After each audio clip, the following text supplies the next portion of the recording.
मित्रांनो, तुमचं पुन्हा एकदा सुमिरित मराठी ह्या यूट्यूब चॅनेलवर स्वागत आहे. आजची कथा सुरू करण्यापूर्वी जर कोणी ह्या चॅनेलवर पहिल्यांदाच आले असाल आणि अजूनही सबस्क्राईब केले नसेल तर नक्की सबस्क्राईब करा. धन्यवाद. नागवडीच्या आठवडी बाजाराचा दिवस होता. बोले आणि भागी बाजारपेठेतनं चालल्या होत्या. वरून ऊन चटचटत असतानाही माणसांची वर्दळ बरीच होती. सारा खकाना उठत होता आणि कसले कसले किराणा भुसार वासही साऱ्या बाजारातनं दरवळत होते. पावसाळा तोंडावरती आला होता. पावसाळ्याच्या आधीचा हा शेवटचा आठवडी बाजाराचा दिवस. त्यामुळं बाजाराला कायमपेक्षा सैराट गर्दी झालेली. आसपासच्या साऱ्या वाड्या वस्त्या झाडून पावसाळ्याचा बाजार भरायला आल्या होत्या. बोलीच्या हातात बाजाराच्या रिकाम्या पिशव्या होत्या. तेलासाठी एक कळकटून गेलेला डब्बाही होता, दोरीनं बांधलेला. ती कसली तरी काळजी असल्यागत भरभर चालली होती. तिच्याशी वेग साधताना भागीचा गोंधळ उडत होता. ती भिरभिरत्या नजरेनं पुन्हा कधी पाहायला मिळणार नसल्यागत बाजारपेठेचा थाटमाट पाहत चालली होती. येणारी जाणारी लोक आपल्या आऊ बरोबर चुकवत पळतानाही तिची नजर सारं अप्रूप असल्यागत इकडून तिकडं वळत होती. दुकानं, माणसांची गजबज आरडाओरडा टिपत होती. आपण कुठल्या तरी जगावेगळ्या ठिकाणी आलो आहोत असं भागीचं तोंड झालं होतं. नागवडीत आलं की भागीचं प्रत्येक वेळी असंच व्हायचं. काय पाहू आणि काय नको असं होऊन जायचं. जमेल तेवढी नागवडी ती आपल्या मनात साठवून घ्यायला पाहायची. हे गाव म्हणजे तिला अचाट जादू नगरी वाटायची. आपण सारखं सारखं हितच राहावं, हितल्या लोकांसारखे कपडे घालावेत, हितल्या लोकांसारख्या घरांमध्ये राहावं असंही तिला कधी कधी वाटायचं. या ओळीनं मांडलेल्या घरांमध्ये काय काय असेल याची भागीला कायमच उत्सुकता वाटत असायची.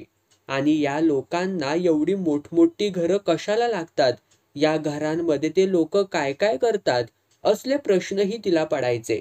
नागवडीत आलं की भागीला हमखास आपल्या हातभर मापाच्या आणि आळशी कावळ्यानं बांधलेल्या वाकड्या तिकड्या घरट्यासारख्या सारणीतल्या बोंगीची आठवण यायची. कावरीची कुडं आणि तुराट्यांचं छप्पर असलेली आपली बोंगी तिला नकोशी वाटायची. त्यापेक्षा नागवडीतली कौलारू नाहीतरी पत्र्याची घरं तिला आवडायची. भागीला नागवडीत कधीतरीच यायला मिळायचं. बोली किंवा भस्मा 8-15 दिवसाला यान त्या निमित्तानं नागवडीत येऊन जायचे. पण आपल्या पोरांना मात्र आणायचे टाळायचे. त्यातही बोली भागीला नागवडीत आणायला उत्सुक नसायची. काही सालामागं बोली जेव्हा मोळ्या आणि भारे विकायला नागवडीत यायची तेव्हा हौसेनं भागीला सोबत आणायची.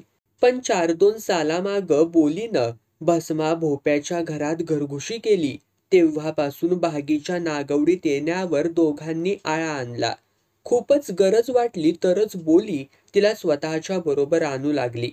कधी भागीनं बोली मागं हट्ट धरलाच तर बोली तंतनून सांगायची, तू आता लहान नाही राहिली वले. याचा नेमका अर्थ भागीला कळायचा नाही, पण बोलीच्या खेकसण्यानं ती आपला हट्ट तेवढा मागं घ्यायची. आज पावसाळ्याआधीचा शेवटचा बाजार. खूप नाही तरी थोडीफार मीठ मिरचीची बेगमी आत्ताच करून ठेवली पाहिजे होती. या विचारानं बोली नागवडीला निघाली. नेहमीपेक्षा यावेळी जरा जास्तच बाजार आणायचा होता. 1-2 पिशव्या जरा जास्तच होणार होत्या. त्या आणायला बोलीला कुणीतरी मदतीला हवंच होतं. आणि नेमका याच दिवशी भस्मा सागदऱ्यातल्या कुठल्या तरी ठाकरवाडीत चेडा काढायला गेला होता. तिकडं जाणं त्याला गरजेचंच होतं, कारण आसपासच्या 10-15 ठाकरवाड्यांचा तो मुख्य भगत होता आणि लोकांच्या देवदेवस्कीच्या कामाचा जिम्मा त्याचाच होता. तो नाही म्हटल्यावर बोलीनं सर्व पोरांत थोर म्हणून भागीला आपल्या बरोबर घेतलं. नाईलाजानं. भस्मा जाताना बोलीला बाजारासाठी जास्त पैसे देऊन गेला नव्हता. बोलीनं त्याला खूप वेळा सांगितलं की आज जरा जास्तच बाजार घ्यायचा आहे म्हणून, त्यामुळे थोडे जास्त पैसे लागतील. पण भस्मानं फक्त 5 रुपयांची एक मळकी नोट तिच्या हातावर टिकवत सांगितलं, एवढंच हय मा, बोली वैतागली, पण भस्मा जेव्हा पोरांसमोरच पार लंगोटी उघडून दाखवायला तयार झाला, तेव्हा तिलाही पटलं की त्याच्याकडं खरंच पैसे नाहीत. मग भस्मानं सुचवलं, इनामदाराकडनं घीवली 10-20 रुपये. बोली मग आणखीनच वैतागली. किती याला हात पसरायचा इनामदाराकडं. मा काय त्याचं घरवाली हय? त्यावेळी आपल्या करड्या दाढी मिशांच्या जंगलात भस्मा जरा चावट हसला आणि म्हणाला, घरवाली नाही पण तू हा पोरीचा बातर है. त्यावर आपला वैताग विसरून बोली खुदकन हसली, पण किंचित काळजीनं म्हणाली, माल सरम वाटती वले, सारखं सारखं पैसे मागालं. आज पवर लय करत झालं असल. बघवली. एवढंच म्हणून भस्मा सटकला आणि बोली बाकीच्या पोरांना बोंगीतच सोडून आणि शेजारच्या चांदी म्हातारीला पोरांवरती ध्यान ठेवायला सांगून भागीला घेऊन नागवडीला निघाली. सारणीवरून डोंगर उतरून नागवडीत येईतोपर्यंत तिचं मन पैशांच्याच काळजीमध्ये होतं. दर महिन्या 2 महिन्यांनी नागवडीतल्या इनामदाराकडे जाऊन पैसे मागायचा तिला संकोच वाटायचा. इनामदार पैशाला नाही म्हणायचा नाही, पण वेळ साधून तिला गव्हाणीत घेऊन जायचा. पार म्हातारा झाला होता तरी तिच्याशी खेळायचा. याचा आता बोलीला कंटाळा येऊ लागला होता. आपली पोरगी आता न्हाणावर आली तरी आपल्याला पैशासाठी नवऱ्याला सोडून दुसऱ्याबरोबर वागावं लागतं. यानं तिला कसंसच होऊ लागायचं. त्यातच कधी इनामदार रंगात नसला आणि त्याच वेळी पैसे मागायला गेलं की सायाळासारखा फिसकन खेकसायचा. माझ्या अंगणात पैशाचं झाड लागलंय का म्हणायचा. मागचे पैसे कधी फेडणार म्हणून विचारायचा आणि बोलीनं तोंड उतरवलं की कुरकुरत पैसे काढून द्यायचा. त्याच्या खेकसण्यानं बोलीला खजील वाटायचं. ती ठरवायची की पुन्हा इनामदाराकडं हात पसरायला यायचं नाही, पण ती वेळ न सांगता आपोआप यायचीच कधीतरी. तसा भस्माला भगतपणाचा बख्खळ पैसा मिळायचा. शिधा निवदही मिळायचा. पण 5 पोरांनी दोघं नवरा बायकोला तो पैसा पुरायचा नाही. कमाईतला निम्मा वाटा तर निरा दारूवर जायचा. त्यात का कोण जाणे, पण बोली भस्माची घरघुशी झाली तेव्हापासून भस्मानं तिला मोळ्या भारे विकायला जायची बंदी करून टाकली. आपण मोठे भगत आहोत आणि मोठ्या भक्ताच्या बायकोनं इतर बायकांसारखं मोळ्या विकायला जायचं आणि लाकूड फाटा तोडताना फारिस्टवाल्यांच्या हाती सापडून त्यांच्या जाचाला तोंड द्यायचं हे योग्य नाही, असं खूळ ठाकर असूनही भस्माच्या डोक्यात शिरलं होतं. ठाकरांच्या व्यतिरिक्तही कधी कधी भस्माला इतर गावातला एखादा अडलेला माणूस भगतपणासाठी आवतानं द्यायचा. तेव्हा करणी कवटाळं करण्याच्या निमित्तानं भस्मा त्या माणसाच्या घरातही डोकावून यायचा. तेव्हा त्या माणसाची बायको राजाच्या राणीवाणी नुसतीच बसून असती, काम करत नाही. काही ठाकरांच्या बायकांसारखं हे बघून त्यालाही वाटायचं की आपल्याही बायकोनं असंच राज्य करावं. आपण कमवून आणावं आणि तिनं या पुढारलेल्या माणसांसारखं फक्त घर सांभाळावं. असल्या खुळचाटपणानं त्यानं कामधाम सोडून बोलीला घरातच बसायला लावलं. न तेव्हापासूनच बोलीची कमाई बंदच झाली.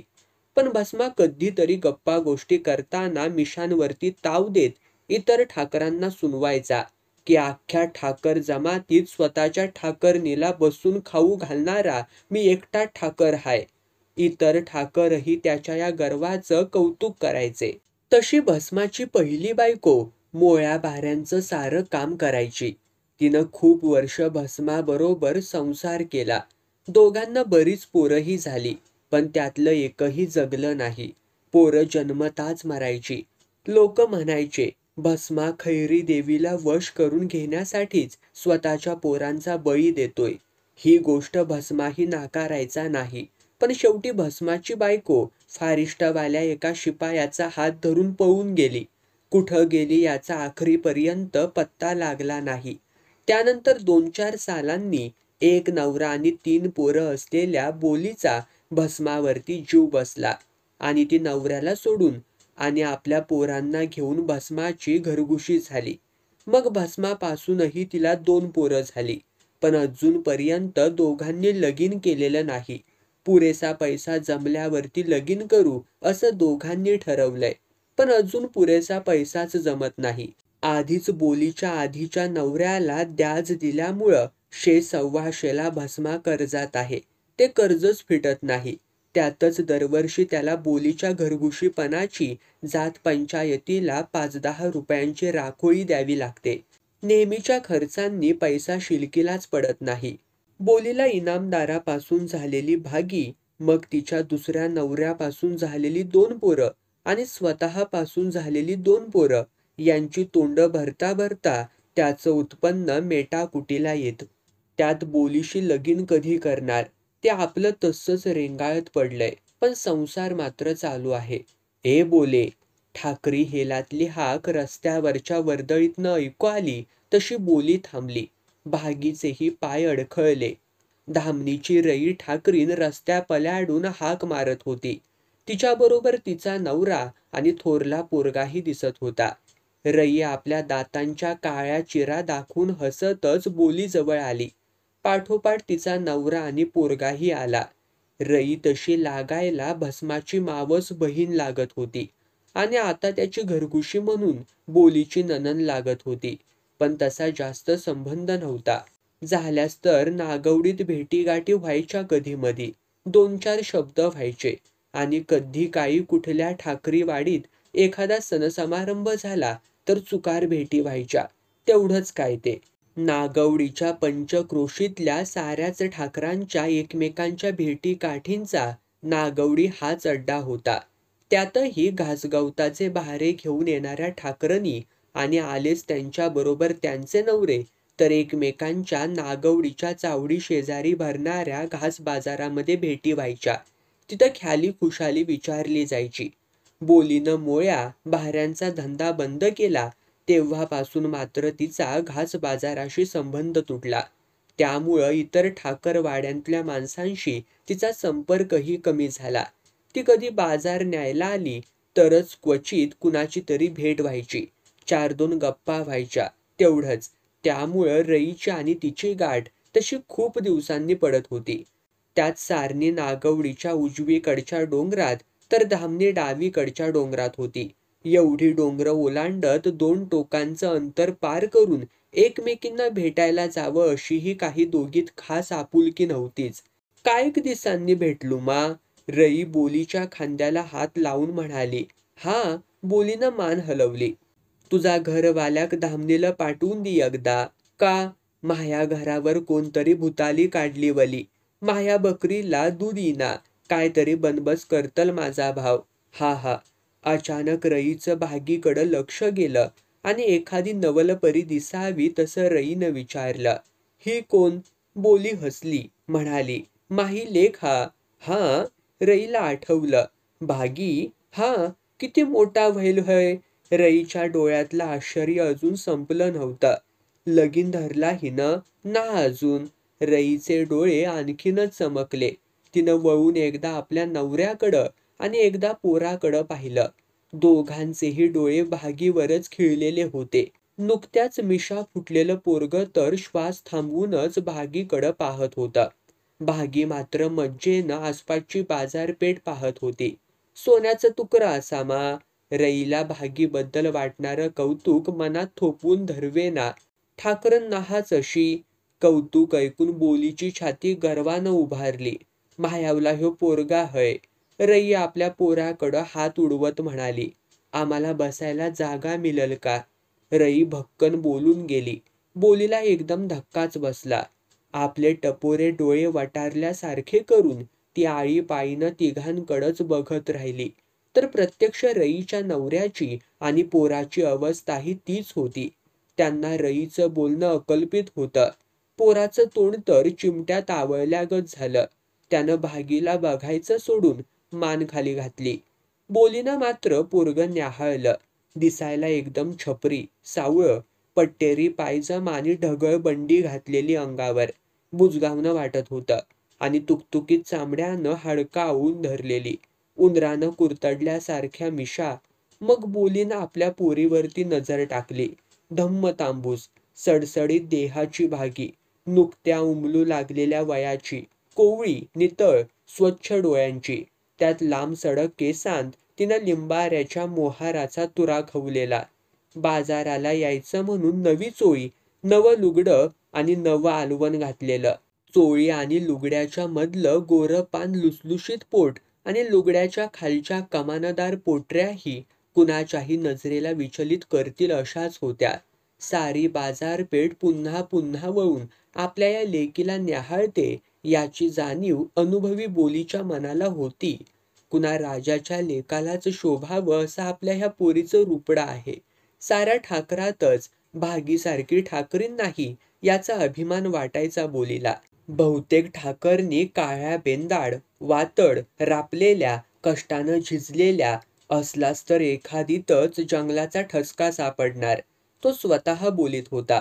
पण नागवडीच्या इनामदाराकडून तिच्या पोटी राहिलेली भागी म्हणजे दुर्मिळ ठाकरीण होती.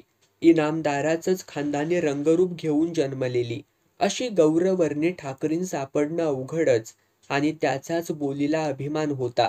तिनं भागीला जपून सांभाळलं होतं, जपून वाढवलं होतं. इतर पोरांची आबाळ झाली तरी भागीची आबाळ होऊ दिली नव्हती. एखादा दुर्मिळ खजिना जपावा तसं भागीचं केलं होतं. नुकतंच भागीला नहान आलं होतं. तेव्हापासून तर भागीला जपणं खूपच वाढलं होतं.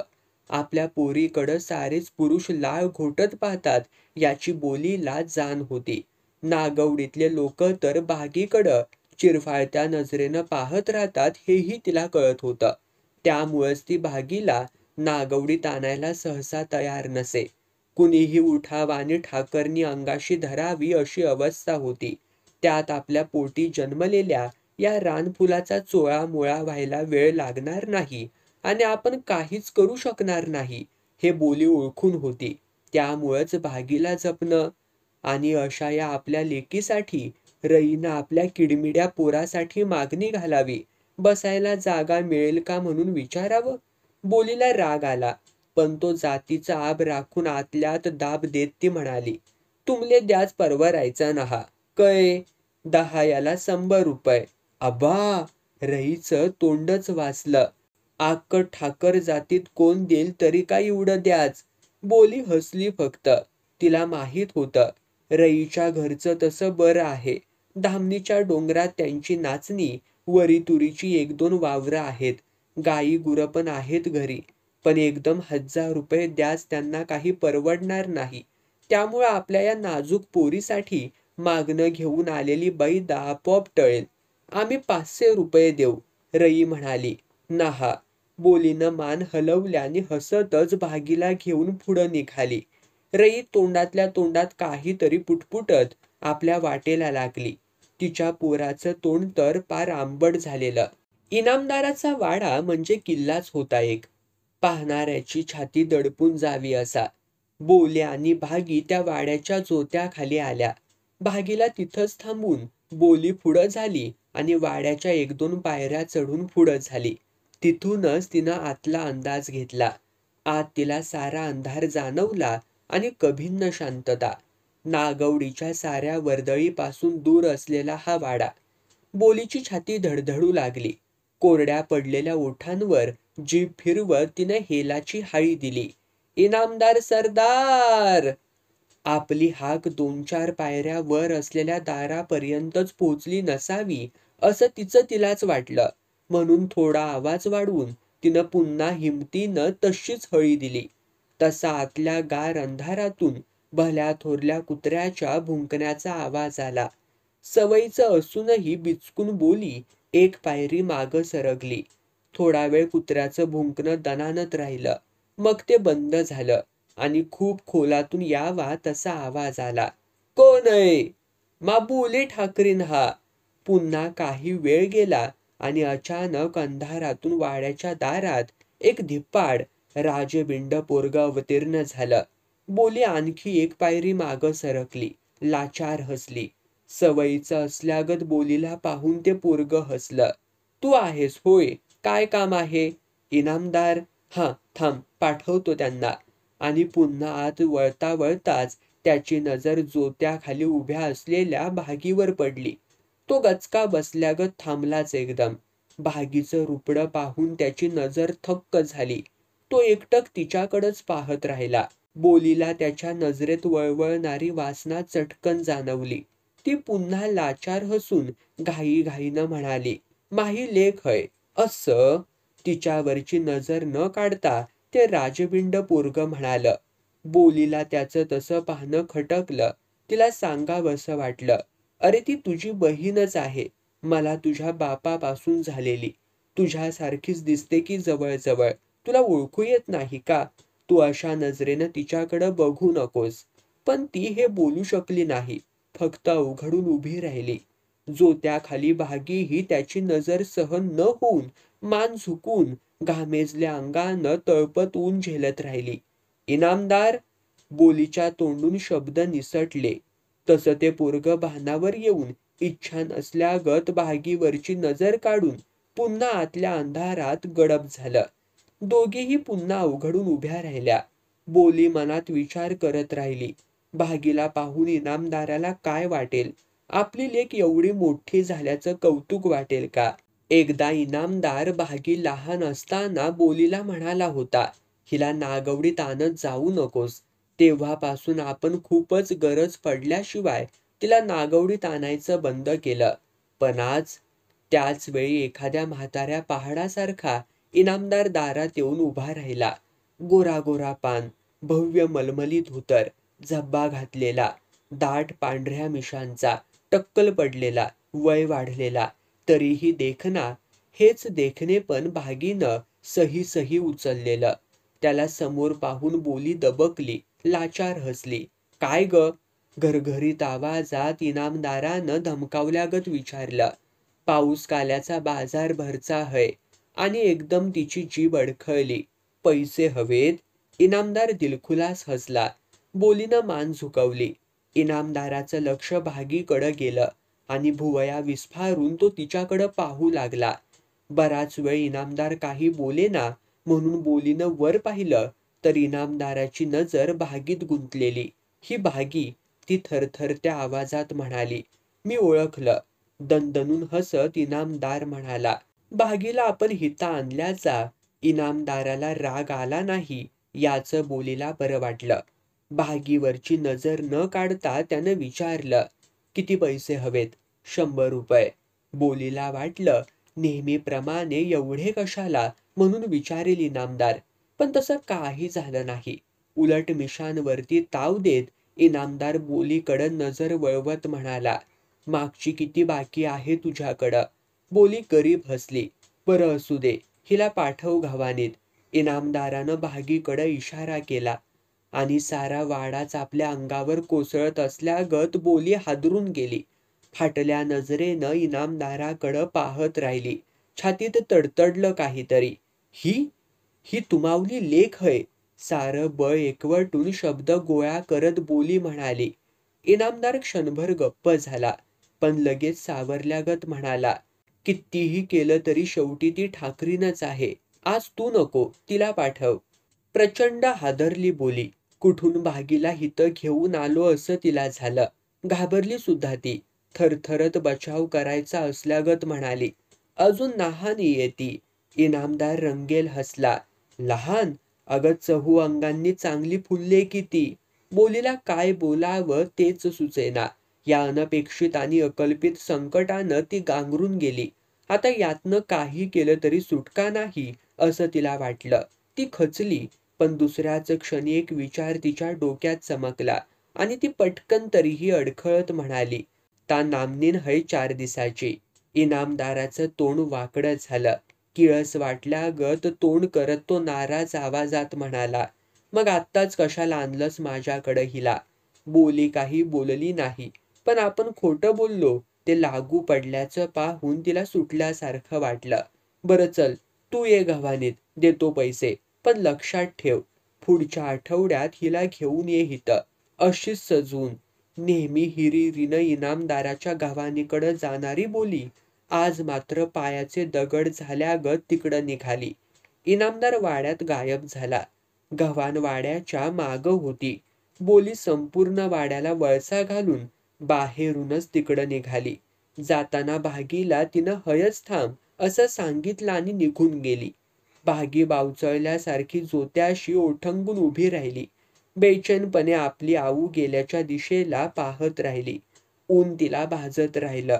आऊ नेमकी गेली कुठं हे तिला कळालं नाही. वेळ सरकत राहिला. खूप वेळानं बोली वाड्याला वळसा घालून जेव्हा भागी समोर आली तेव्हा तिचा अवतार पाहून भागीला विचित्रच वाटलं. मघाशी जाताना नीटनेटकी असलेली बोली आता पार विस्कटून गेली होती. गवताचा भारा विकून आल्यागत तिच्या कमरेच्या लुगड्याला आणि केसात कुठं कुठं काड्या कुड्या चिकटल्या होत्या आणि त्याहीपेक्षा तिचा चेहरा साती आसरा दिसाव्या तसा भेदरून गेलेला होता. तिथं दहशत जाणवत होती. आपल्या आऊला भागीनं असं कधीच पाहिलेलं नव्हतं. बोली आल्याने गपकन भागीचा हात धरून मागं भूत लागल्यागत जवळ जवळ धावतच बाजारपेठेकडे निघाली. भागी फरफटली जाऊ लागली. धावता धावताच वाडा खूप मागं राहिल्याची खात्री करून बोली बडबडून भागीला सांगू लागली. परत सरदाराक येऊचा नहा भागे, जन्मात येऊचा नहा. तुहा बा हय खैस, पण तुहा खवत बोलील. तुहा मा नाही ठेवत तुहा, लगीन करूक टाकल. भागीला ती काय बडबडते तेच कळेना. त्यानंच कर्ज फेडलं मा, परत सरदाराक येऊचा ना. भागीला एवढंच कळालं की बोली भयंकर घाबरले, पण कशानं ते तिच्या लक्षात आलं नाही. दोघी बाजारपेठेत आल्या, पण बाजार घेण्याऐवजी बोली भिरभिरत्या नजरेनं काहीतरी शोधत राहिली. भागीला स्वतः बरोबर घेऊन बाजार आडवा तिडवा विंचरत राहिली. एका मिरचीच्या दुकानासमोर बोलीला रई दिसली आणि हवं ते सापडल्यागत बोलीनं पळतच रईला गाठलं. रे. रई वळली आणि बोली घाईनं म्हणाली, तुम्हाला बसाया जागा मिळल आमच्याक. आता रईला धक्काच बसला. ती चाचरत म्हणाली, पण द्याच 500 रुपये. चालल चालल. हा दुसरा धक्का बसला रईला, पण ती खुश झाली. भागीसारखा सोन्याचा तुकडा आपल्याला सून म्हणून मिळणार याचाच तिला आनंद झाला. त्यामुळं बोलीनं मघाचा आपला निर्णय एकदम कसा बदलला ते विचारायचं ती विसरूनच गेली. 1 हप्त्यात सगळं करून टाकूच, बोली पुन्हा घाईतच म्हणाली आणि रईनं मान हलवली. गोंधळून गेलेलं तिचं पोरगं मोहरलं. भागीच्या तोंडावरचा गोंधळ मात्र संपला नाही. आपल्या आऊला एकदम काय झालं ते तिच्या लक्षातच आलं नाही. मग इनामदारानं दिलेल्या 100 रुपयात बाजार आणि खास म्हणून गावाबाहेरच्या गुत्त्यावरून 2 दारूच्या बाटल्या घेऊन बोली घाईनच सारणीकडे निघाली. तेव्हा तिला एकदम आठवलं की आपण रईच्या पोराचं नाव सुद्धा विचारायचं विसरलो आणि तरीही त्याच्याशी भागीचं लग्न ठरवायला निघालो. बोलीच्या ताणलेल्या चेहऱ्यावर हसू उमटलं. ते हसू पाहून भागी आणखीनच बावरली. स्वतः भस्मालाच नव्हे तर सारणीतल्या 14-15 बोंग्यांमध्ये राहणाऱ्या तमाम ठाकरांनाच बोलीनं भागीचं लगीन करायचं घाटवलं याचं आखरीत वाटलं आणि तेही धामणीच्या रईच्या पोराशी. बोली बोलताना नेहमीच म्हणायची की माझ्या देखण्या भागीला नागवडीच्या इनामदारासारखाच एखादा तालेवार नवरा शोधणार मी. 1000 भराचा तरी द्याज देण्याची ऐपत असलेलाच पोरगा बघणार. कुणी बी 1000 रुपये सहज द्यावेत अशीच माझी लेक आहे. आता ठाकरांत 1000 रुपये ऐपत असणारा कुणी असू शकेल हे कुणालाच पटायचं नाही. पण भागीचं जगा वेगळं रूप पाहून काहीतरी चमत्कार होईल आणि बोली म्हणते तसा नवरा तिला मिळून सुद्धा जाईल असं मात्र सर्वांना वाटायचं. पण इथं चमत्कार तर भलताच घडत होता. तालेवाराची अपेक्षा धरणारी बोली आपल्या रूपाच्या खाणीला धामणीच्या एका साध्या ठाकराच्या हवाली करायला निघाली होती याचं सर्वांना नवल वाटलं होतं. बोलीला सर्वांनी विचारलं की तिनं हा निर्णय का घेतला म्हणून, पण बोली कुणालाच काहीच बोलली नाही. अगदी भस्माला सुद्धा बस लगीन करून टाकायचं एवढंच म्हणाली आणि नाहीतरी बोली लहरीच आहे हे सर्वांना पुन्हा एकदा पटलं. बोलीचं स्वतःचं लगीन झालं तेव्हा बोली कोवळ्या वयाचीच होती, पण सावळ्या रंगाच्या आणि ठसठशीत अंगाची होती. चुका ठाकरानं तिच्या आऊबाला 100 रुपये द्याज देऊन आणि साऱ्यांना दारू पाजून तिला नांदवायला आणलं. पण चुका दम नसलेला पुरुष निघाला. बोलीनं लगीन होण्याच्या आधी ठाकरांच्याच 2-3 पोरांना मनसोक्त चाखलेलं होतं. त्यामुळं चुका नाकाम आहे हे तिला पटकन कळालं. पण त्याच वेळी नागवडीच्या इनामदाराकडनं आसपासच्या ठाकरवाड्यांना त्याच्या वाड्यातल्या गाई गुरांसाठी रोज गवताचे भारे टाकायला सांगण्यात आलं. त्यात बोली पण भारे टाकायला रोज सकाळी वाड्यावर जाऊ लागली आणि एके दिवशी बोलीचा काटक ठसकेबाज देह इनामदाराच्या नजरेत भरला. त्यानं तिला वाड्याच्या गव्हाणीतच आडवी केली आणि मग गवताच्या भाऱ्याबरोबर बोलीला तोही एक रोजचा रतीब झाला. त्यातूनच भागी जन्माला आली. त्याच वेळी बोलीचा नवरा जंगलात किरडू चावून वारला. बोलीनं काही दिवसांतच दुसरा पाट लावला. तिचा दुसरा नवरा मात्र खमक्या गडी होता. त्यानं तिच्याकडनं 2 पोरं पैदा केली. पण बोलीचं मधनं इनामदाराकडे जाणं चालतच राहिलं. इनामदार तिला मधून अधून पैसे द्यायचा. बोली जमेल तसे ते पैसे फेडायचीच. वर व्याज म्हणून इनामदाराची इच्छा होईल तेव्हा आपलं लुगडंही फेडायची. बोलीचा दुसरा नवरा काही कमवायचा नाही. दारू मात्र भरमसाठ प्यायचा. त्यासाठी सतत बोली पुढं हात पसरायचा. तिनं पैसे दिले नाहीत की तिला मारायचा. त्याच वेळी वाडीतला भस्मा भोपी बोलीच्या मनात भरला. भस्माचाही तिच्यावर जीव बसला. त्याची बायकोही फारिष्टवाल्या एका शिपायाचा हात धरून पळून गेली होती. तो एकटाच होता आणि बोली ही दुसऱ्या नवऱ्याला कंटाळली होती. शेवटी त्याला काडीमोड देऊन भस्माबरोबर पाठ लावायचा निर्णय बोलीनं घेतला. तिनं पंचायत बोलवली. गळ्यातलं गरसोळ तोडून पंचांकडे सोपवलं. सर्वांदेखत एक काडी मोडली. भस्मानं बोलीच्या दुसऱ्या नवऱ्याला 100 रुपये द्याजाची रक्कम परत केली आणि काडीमोड झाल्यावर आपली 3 पोरं घेऊन बोली बेदिक्कत भस्माची घरघुशी झाली. द्याजाची रक्कम मोठ्या उदारमनानं भस्मानं भागवली खरी, पण ती रक्कम त्यानं नागवडीच्या एका माणसाकडनं कर्जाऊ आणली होती. ते कर्ज भागवण्यातच बराच काळ सरला. पुन्हा लगीन करण्या एवढी रक्कम जमणं लांबत गेलं आणि 2 पोरं जास्तीची होऊन सुद्धा दोघांना अजून बी लगीन करणं जमलं नव्हतं. लगीन न लावता दोघांनी असं एकत्र राहणं जातीला मंजूर नव्हतं. म्हणून दर साली होळीला भस्माला 5-10 रुपये किंवा एखादी दारूची आखबंद बाटली बोलीची राखोळी म्हणून जातीकडे देऊन निभावून न्यावं लागायचं. या राखोळीत चुकारपणा झाला असता तर जातीनं भस्माच्या भगतपणाच्या दराऱ्याची पर्वा न करता त्याला जातीबाहेर हाकलून टाकला असता. पण आता बोलीशी स्वतःचं लगीन टाळणं भस्माला अवघड होतं. कारण बोलीनं भागीचं लगीन जमवायचं चालवलं होतं आणि बोलीचा नवरा म्हणून तो भागीचा बापच लागत होता. आई बापाचं लगीन झालेलं नसताना जात पंचायतीनं लेकीच्या लग्नाला कधीच परवानगी दिली नसती. भागीच्या लग्नाला अडथळा येऊ नये म्हणून तिच्या आधी भस्मा आणि बोलीचा पाठ लागणं आवश्यकच होतं आणि त्या पाठाच्या खर्चाच्या काळजीत भस्मा पडला होता. बोली मात्र म्हणत होती, बघू निघेल काहीतरी मार्ग. सूर्य महादेवाच्या डोंगराड गेला तेव्हा खालच्या दरीतून घुमदार गाण्याचे आवाज ऐकू येऊ लागले. तशी सारणीतली मंडळी आपापल्या बोंगी सोडून पठाराच्या तोंडाशी धावली आणि खालच्या दरीत डोकावून पाहू लागलीत. रई आणि धामणीतली बरीचशी ठाकर मंडळी एका रांगेत पाय वाटेनं गाणी म्हणत म्हणत डोंगर चढून सारणीकडंच वर येत होतीत. पाहुणं आलं वाला अशी कुण्या तरण्या पोरानं हाकी मारली तसा भस्म्या आपल्या वस्तीतली 2-4 माणसं घेऊन डोंगर उतरून पाहुण्यांच्या स्वागताला पुढं झाला. पाहुणे डोंगर चढून वर आले. दोन्हीकडच्या मंडळींच्या भेटीगाठी झाल्या.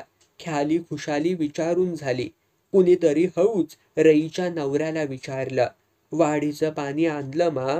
6 बाटल्या. विचारणारा खुश झाला. हळूहळू रात्र वाढत गेली. मुंजाबाच्या डोंगरामागनं चंद्र डोकावू लागला. बाकी दऱ्याखोऱ्या आणि जंगल शांत झालं. पण सारणीत गजबज सुरू झाली. जेवणं खावणं उरकून सारी मंडळी बोंगांच्या मधल्या पटांगणात जमली. दांडकराच्या नाग्यानं ढोलकं काढलं. रईच्या नवऱ्यानं 2 बाटल्या काढून बाहेर ठेवल्या. वाट्या आणण्यात आल्या. रईच्या नवऱ्यानं 1 वाटी भरली आणि मान म्हणून मुलीच्या बापाला पहिली वाटी अदबीनं दिली. भस्मानं वाटी उंचावून साऱ्या जमातीला दाखवली. पोरीचा बावा म्हणून मा वाडी झेतो असा म्हणाला आणि वाटी तोंडाला लावली. मग रईच्या नवऱ्यानं प्रत्येकालाच वाटी वाटी दारू वाटली. त्यातून बायकाही सुटल्या नाहीत. कुणीतरी गर्दीत बसलेल्या भागीच्याही पुढं वाटी धरली, पण तिनं नकार दिला. साऱ्यांना दारू पोहोचल्याची खात्री झाली तेव्हा नाग्या ढोलकी घेऊन पटांगणात बसला आणि त्याच्या भोवतीनं पोरांनी पुरुषांनी गोल कडं केलं. हात जोडून बहिरी खांड राईचं नामस्मरण केलं आणि नाग्यानं ढोलकीचा पहिला कडाका ठोकला. तसा झटका बसल्यागत कड्यातल्या मंडळींनी पावलांचा पहिला ठेका टाकला. हळूहळू नशा चढत गेल्यागत नाग्याची बोटं ढोलकीवरती थिरकू लागली आणि त्याच्या भोवती अंगात भूत संचारल्यागत माणसं नाचत राहिली. बेहोश नाच गाण्यांचा आवाज सारणीच्या दऱ्याखोऱ्यांतून घुमत राहिला. नाचणाऱ्यांभोवती साऱ्या आयाबाया, पोरं बाळं आणि म्हातारी कोठारी मंडळी मनानं नाचत टकाटका बघत होतीत. बोलीचं लक्ष मात्र रईच्या पोरावर होतं. तोही नाचत होता आणि बाकी काही नाही तरी तो चांगला नाचतो असं बोलीचं मत झालं होतं. त्याचं नाव बाल्या असल्याचंही रईनं मघाशी सांगितलं होतं. चंद्र डोक्यावर आला तेव्हा नाचगाणं ऐन रंगात आलं. नाचणारे पार झिंगल्यागत झाले. तेव्हा अचानक बाल्या कडं तोडून निसटला आणि कुणाला काही कळण्याच्या आत लोकांमध्ये बसलेल्या भागीकडं धावला. भागीलाही काही कळण्याच्या आत एकदम तिच्याजवळ जाऊन त्यानं तिचा हात उचलला आणि एका झटक्यात संध्याकाळीच तिच्या आऊनं तिच्या हातात घातलेली कथलाची बांगडी अल्लात काढून घेतली. नाही म्हणायला भागीला थोडी वेदना झालीच, पण या अकल्पित प्रकारानं ती गांगरली आणि एकदम ओरडू लागली, माही बांगरी, माही बांगरी. तसं नाचगाणं थांबलं आणि सारीच मंडळी पोट धरधरून हसू लागली. कितीतरी वेळ त्यांच्या आनंदानं हसण्याचे आवाज दऱ्यांमधून गुंजत राहिले. मग काही वेळानं पुन्हा नाचगाण्याला सुरुवात झाली. पुन्हा माणसं झिंगल्यागत झाली. उधाणून नाचता नाचता बाल्यामधूनच भागीकडं बघत राहिला आणि भागीही बावचळल्यागत त्याच्याकडंच बघत राहिली. त्यानं आपली बांगडी का घेतली आणि त्याला बाकीचं कुणीच काही का बोललं नाही हेच तिला कळलं नाही.